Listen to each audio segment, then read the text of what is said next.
శ్రీకాళహస్తిలో పశ్చిమాభిముఖుడై ఉంటాడు. శైవాగమంలో ఏ శివాలయం పశ్చిమాభిముఖం అవుతుందో ఆ శివాలయం చాలా ప్రసిద్ధమైన శివాలయం. పశ్చిమ దిక్కుని చూసిందనుకోండి శివలింగం, చాలా చాలా గొప్పది ఆ శివాలయం. సజ్జోజాత ముఖంతో ఉంది అని గుర్తు. సజ్జోజాత అఘోర తత్పురుష వామదేవ ఈశానములుగా 5 ముఖములు కదూ. అందులో పశ్చిమాభిముఖమైనటువంటి శివాలయం అంత గొప్పది. శ్రీకాళహస్తిలో ఉండేటటువంటి శివలింగం దగ్గరికి వెళ్ళి ఒక్కసారి నమస్కారం చేస్తే సాయంతాండవ, పొద్దు ఒరిగిపోతున్నప్పుడు, ఇక ప్రాణం మాటగా మారనప్పుడు, ఊపిరి అందక జీవుడు కొట్టుకుంటున్నప్పుడు కాళహస్తీశ్వరుడు ప్రత్యక్షమై ఆఖరి ఊపిరిని భగవన్నామంగా మార్చి వీడు ఆఖరి ఊపిరిలో భగవన్నామం చెప్పాడని తరింపచేస్తాడు.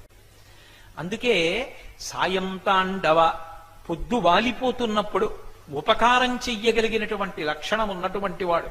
అందుకే